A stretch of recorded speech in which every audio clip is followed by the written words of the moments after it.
up anymore. These days are mine. Well, it's all black and white, the writing on the wall, carving this stone into a wrecking ball. You know I won't wait to take what's mine. No, yeah, these days are mine, and these days are mine. I just keep on keeping on, keeping on. Yeah, I just keep on keeping on, keeping on. Turning dust right into gold. If you don't know, now you know. I just keep on keeping on with the hustle and grind. Describe a typical residential area from a bird's eye view in a colony of choice. I'm probably going to go with Neumünchen on Vega Prime, because that is the colony that I'm the most familiar with, at least in terms of like living in and everything. Alright, so a bird's eye view.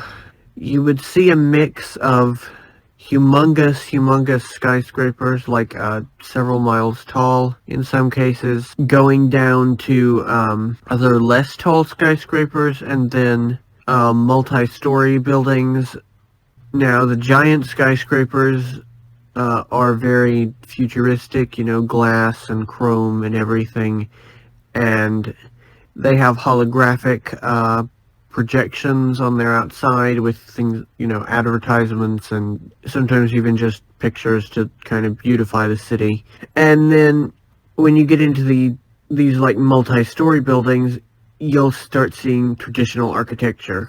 Using Neumünchen as an example, it'll be Bavarian architecture and also Japanese architecture, because Neumünchen, it had a pretty high Japanese population, and so there was that mixture. And then getting down below that, you'll start seeing houses, and these houses are traditional architecture houses. They don't really have modern architecture like we do, at least certainly not in German colonies. They would consider it insulting to be forced to look at something like that. They would even consider that like too hideous for a slave to look at. They would not inflict that upon anyone. Traditional architecture is very much the name of the game in terms of colony building as a general rule. You'll find alien architectures sometimes, because plenty of these colonies were not actually built by the Germans. They're cities that they either cleared out or found abandoned somewhere and moved into. From the bird's eye view, after that, you'll start seeing, you'll see vehicles. You'll see personal cars. These cars are typically maglev, but not always. They do have cars with wheels, but otherwise they actually look usually like vehicles from the 1930s and 40s a lot of the time, because these people have been, their families have not been on Earth usually for a minimum of about 70 years, and so they've been separated from the advancing of culture. And so while their technology in these colonies is many years ahead of ours and continues to advance, culturally they just kind of stagnate a lot of the time and are just kind of stuck in the whatever time period the majority of colonists were brought from. Not always, but generally you'll find that. You'll see a lot of people there have greenhouses more than here. Greenhouses are very common and are considered kind of necessary. Colonists do much more than people here know how to grow their own food. Like even city people know how to grow their own food because it's taught in Schule and it's encouraged as a practice. What's the inside of the homes like? How big are they typically? Inside of the homes, you'll find more technology. There are usually intercoms with touchscreen interfaces. There are, flat screen televisions that are controlled usually with your glass pad that has personal whatever on it. along with whatever they use for entertainment, pretty much.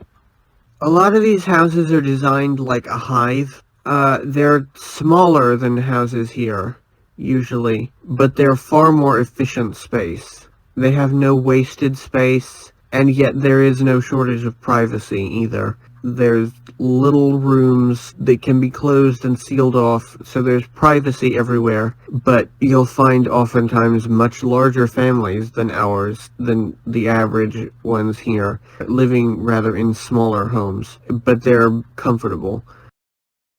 Do they have the tech that allows to create more space inside a house than its actual size? We've actually never been able to reverse engineer that tech.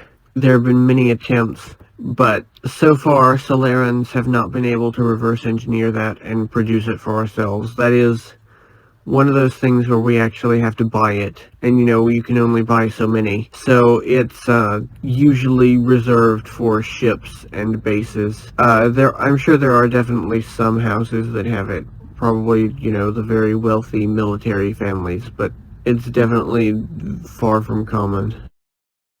Are there houses powered by the free energy generators that we'll all have after this closure? Well, yes and no. Free energy is something of a misnomer. There's no such thing as truly free energy. The normal thing that's found in these homes, and there's one powering the home and then some of the other separated devices, such as, the refrigerator, probably the television, have their own little mini generators. They are usually plasma and crystal in combination. Little things. They're about the size of a grapefruit, usually, I would say. Maybe if it's a big house, they'll be a bit bigger. And they look like a sphere, and then there's like cylinders coming off of it, little cylinders that are filled with plasma. The plasma is usually either a dark pink or a green, and I don't know the difference. And I don't know what this plasma actually is, I just know that that's plasma. And that's common, that's the most common thing. And you do not pay for it. This is maybe the one truly universal human right in the entire Breakaway, at least everywhere that I've ever been and lived long enough to ask or see it, is energy. And these things are actually very cheap to produce, so they do that for everyone. And if you need a new one, you just go to your local go to your repair shop and you buy one if you need one for whatever reason. And you can also buy more plasma cells and all of that. You do very occasionally have to refuel them. What about the showers, the toilet, the furniture, etc.?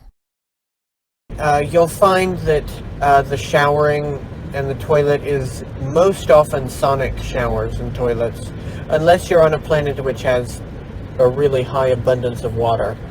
In some places you will find water toilets and water showers and water sink, but that's less common than sonic showers that clean you off, and the toilets, they flush using sonic waves and vibrations and gushes of air. That all gets pumped into the system in your home to stock the replicator. Furniture is actually not very different from ours, although you will find that there is a lot of furniture made of essentially programmable matter. That is, you can program the furniture to change its shape to look like whatever. You cannot change the texture of it, but you can program it to change its shape. That's a common thing. You'll find lower and lower tech the further, the newer the Breakaway group is in general, the lower and lower the tech gets. Japanese and corporate colonies are the most high-tech, so corporate colonies are actually an exception to that age rule, but as a general rule, those are the most high-tech, followed closely by German colonies, and then everyone else, with Americans being more or less the bottom of the rung. Well, no, maybe not quite the bottom of the rung, but close to it. What percentage of residential areas that you remember were above ground? How common are the planets and moons with breathable air and safe enough sunlight to put the residences on the surface? I think about 90% of the colonies that I remember were above ground. Planets with breathable air are actually very common. Very common. This is kind of one of the big lies of mainstream astronomy and what have you, or planetology, is that Earth is super unique. That is very much not the case. There are plenty of planets with breathable air and water and all of that we need to get along.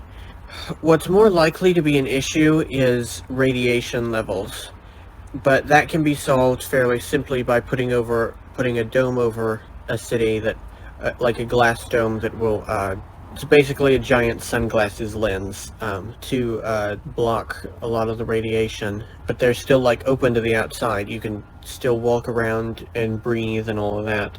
Yeah, I would say about 90% of truly residential colonies that I remember were above ground. Television and internet.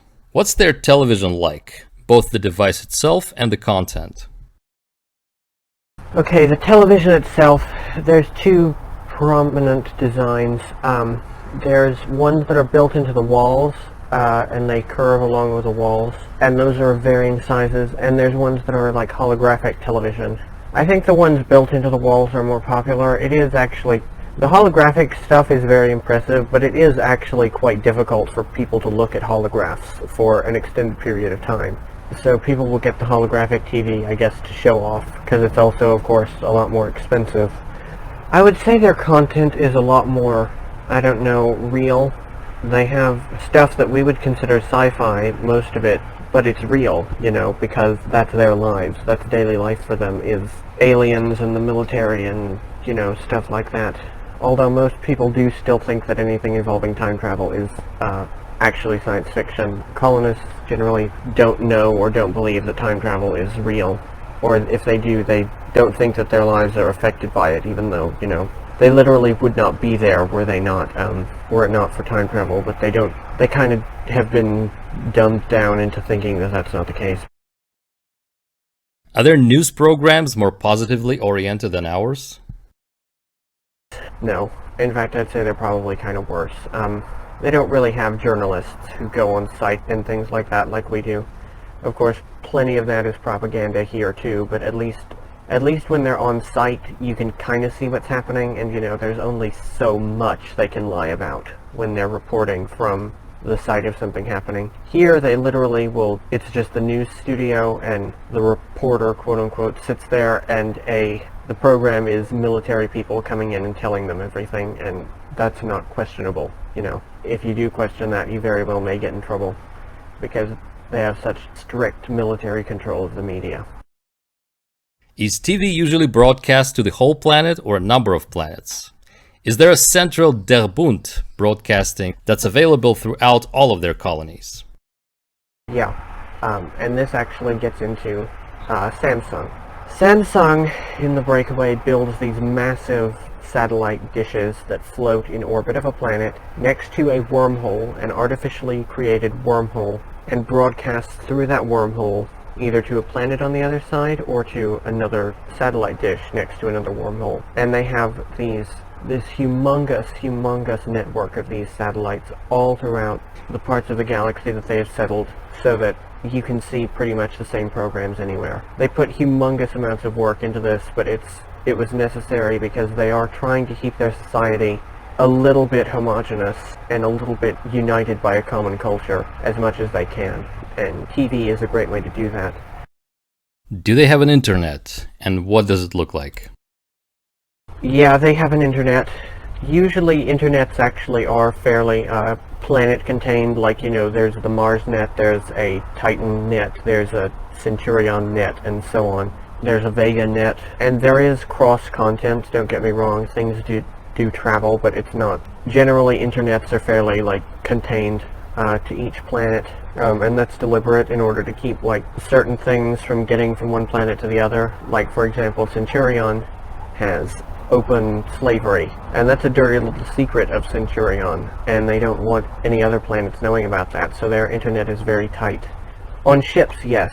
Ships are all linked, actually, and they're linked through quantum computers, and those quantum computers are stored on a moon somewhere. It's not our moon, and it's not in our solar system. It's just a moon somewhere that has been hollowed out. The entire thing has been hollowed out and filled with quantum supercomputers that link all the ships and everything.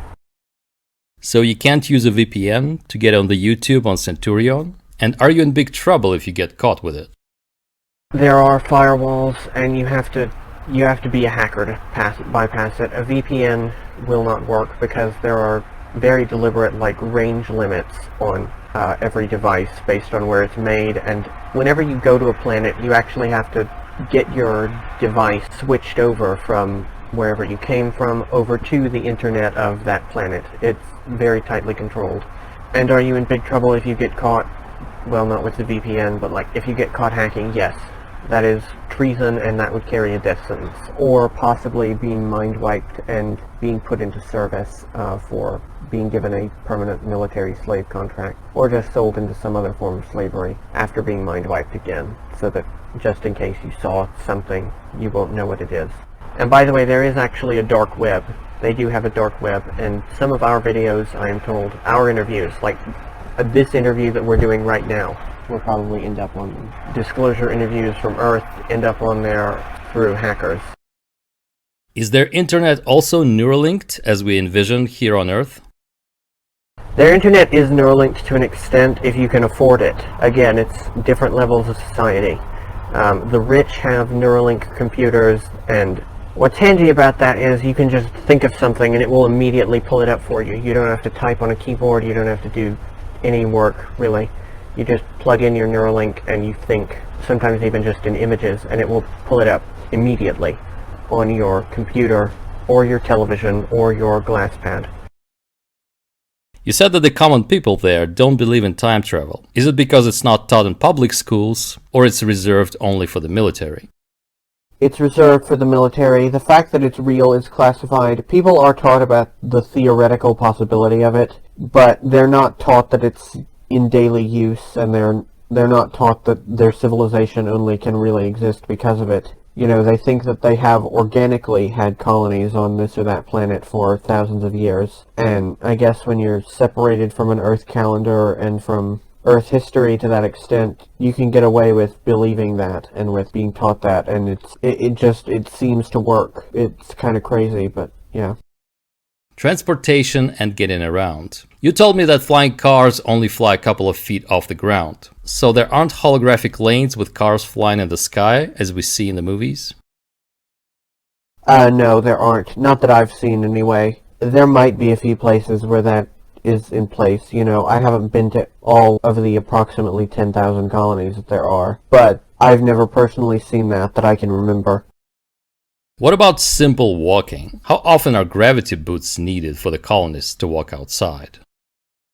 They would not usually build somewhere that the gravity is so bad that you need to wear special gear just to walk around and leave your house and things like that. They do build on places with lighter gravity. However, in that case, they'll do some bioforming. Whenever they set up a colony there, all of the new colonists will be inoculated with something that strengthens their bone structure genetically and reinforces it. And, that'll be passed down to future generations so that they're adapted for lighter gravity. And if it's somewhere with heavier gravity, then they will also do bioforming to a degree, although they generally try not to build in places with very heavy gravity. The max they will go to is about 2 times Earth gravity. If it's anything more than that, then they will bypass on that planet. How high do they build their highways? And is their construction cost effective considering the amount of material that's needed? They build them very high up. They build them to about the middle of their skyscrapers, which are true skyscrapers. Their skyscrapers reach the sky pretty much. They will reach several thousand feet up to, in some places, a couple of miles off the ground. And there are even places which have space elevators. That's not unheard of. Titan has a space elevator. Vega Prime has a space elevator. There's 11 of them on the planet Corellia, which I've talked about a little bit before, and each colony on that planet has its own space elevator as the centerpiece. They have such high amounts of material and ways to mine them and all of that they're basically not ever going to run out. Because mining in general for things like metals is easy and cheap, and you don't normally even have to ask permission to go somewhere and mine for metals. You can just show up and do it, and no one is going to stop you, because when you have a galaxy to play with, metals and rock are just overabundant. What are these megastructures made of? Usually metal, usually steel, and let's see, glass is actually oftentimes made out of diamond, so they have much stronger glass. And they also use, for building, a lot of times a kind of, an aerated, like, ferrocarbon, I guess it's like carbon nanotubes. You'll find, like, struts made out of that to hold up balconies and stuff. And incidentally, that material is also what Kyle's bones were made out of, his quote-unquote bones, because they're many, many times stronger than bones, yet they're actually more lightweight. What are some of the interesting features of the public commuting system?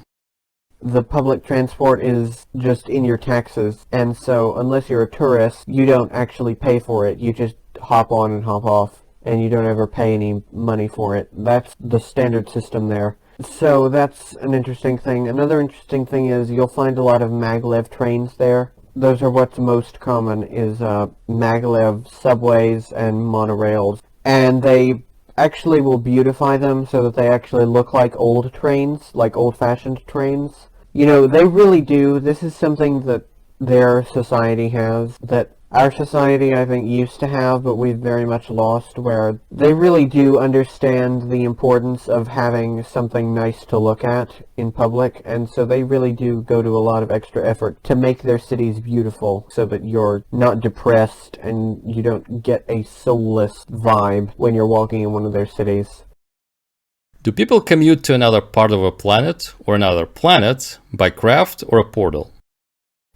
Usually by craft. There are big triangular craft and there are also big cigar-shaped craft. That's usually what people use. There are portals sometimes, like to space stations. Space stations oftentimes are built without ship docks or only very small docks for like personal-sized craft, because a lot of these ships are like miles long, and so oftentimes space stations are reached by portal. And then of course once you're on there you'll have to portal back to a planet. But planet to planet travel is done by craft. Food and cooking. How is a regular meal in the Breakaway different from the meals on Earth? A regular meal is a replicator meal. However, they're not like the ones in the 70s and 80s, like was, or even the 50s, like has been in the book. The modern replicators, you really can't tell the difference. They even are able to mimic the nutritional properties and all of that, so functionally it's the same thing.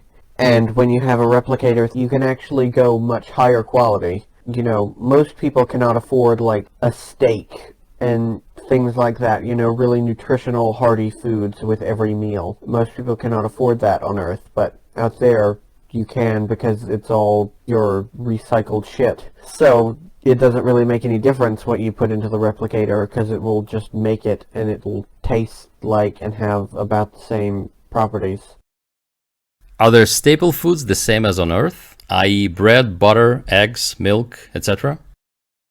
Bread, yes. Bread is pretty much the same. The other things I would say yes, however, there's a caveat in that they don't have those things, they don't have real versions of those things. They have substitutes that are either replicator made or they are otherwise produced. You know, they don't really have dairy products hardly at all in the Breakaway, except among the very rich on a few planets. You know, factory farming it's not seen as acceptable. And eggs, likewise. They have a powdered egg thing that you mix it with water and you cook it, and it tastes the same. And it has pretty much the same protein levels and things like that, so you can use it for other kinds of cooking. Like if you make a cake with it or whatever, you're not going to ever know the difference. But it is still technically not a real egg.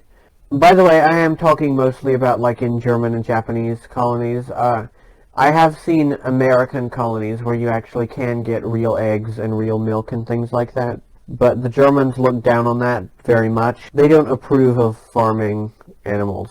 And for milk, there are milks that come from the replicator. Things like cheese, only among the rich. Again, real cheese is very, very rare and expensive.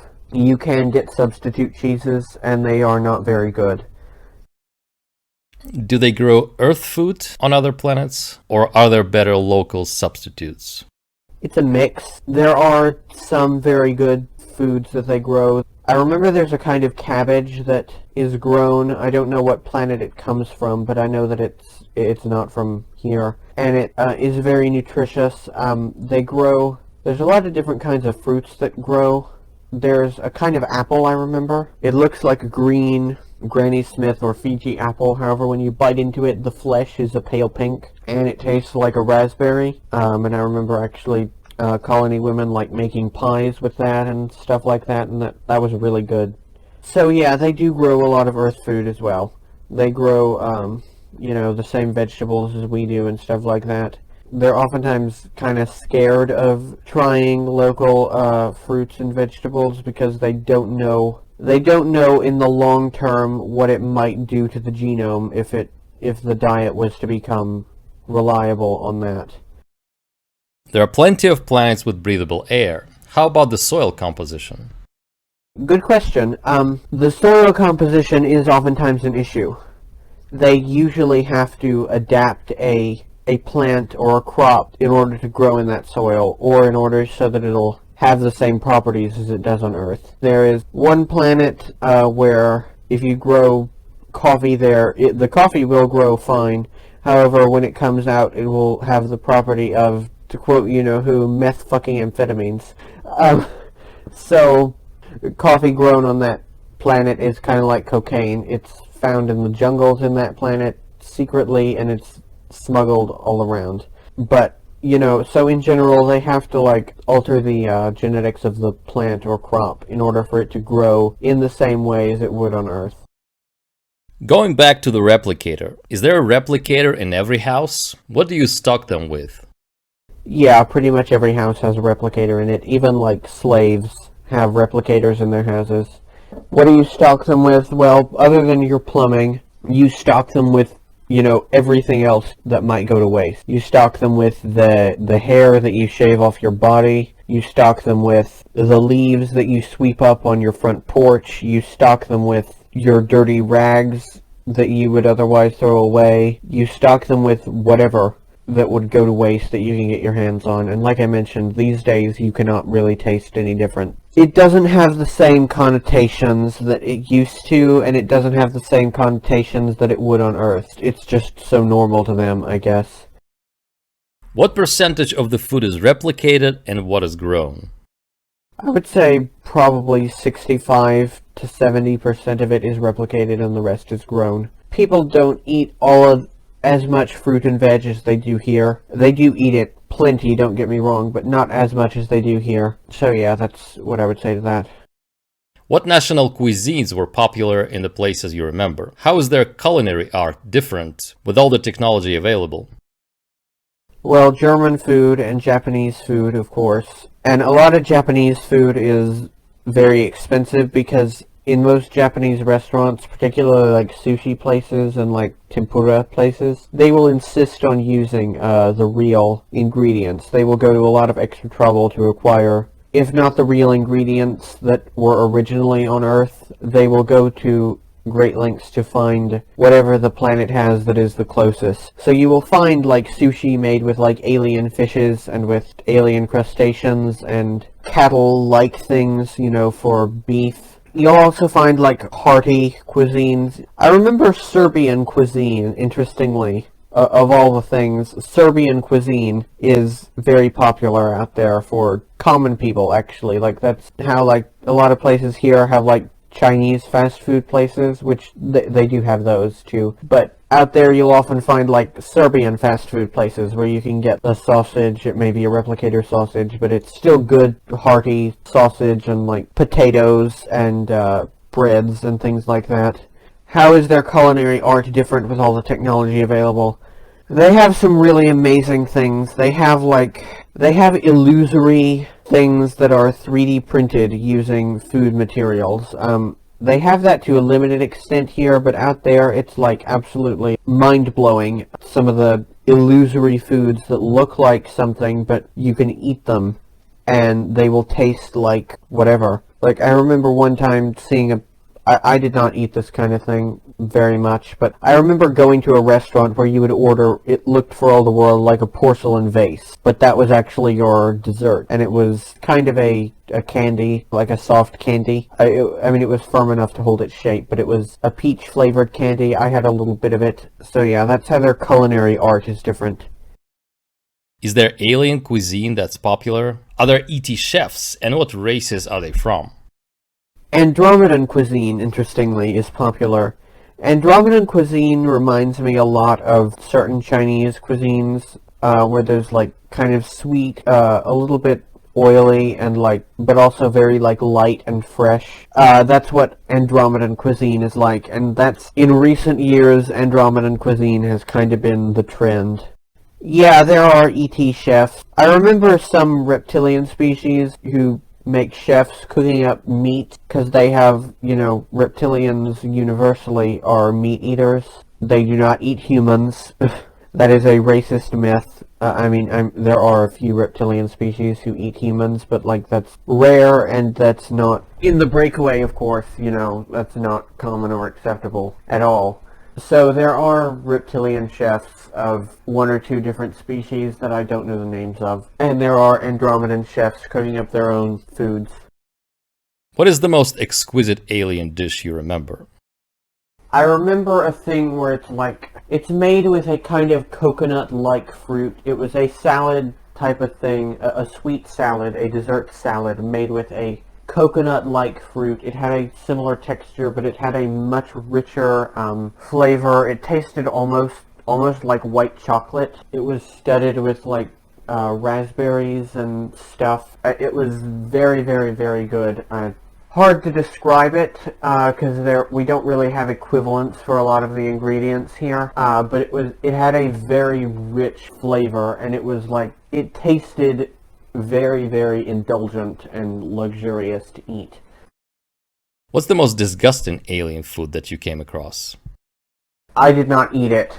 However, I remember they would have this, I believe it was Arcturian food that I saw in a restaurant on the Valhalla station. It was some kind of a substance, a blue substance floating in a yellow creamy liquid, and it smelled basically like sewage. It was revolting. I did not eat it, and I got the fuck out of that restaurant as fast as I could, but I did see it, and they were eating it with gusto, the Arcturians were. It's making me a little nauseous to describe it actually, even now, but yeah. Is human food taken well by the ETs? What would some of the ETs order in a human restaurant? And what would some of them find absolutely repulsive?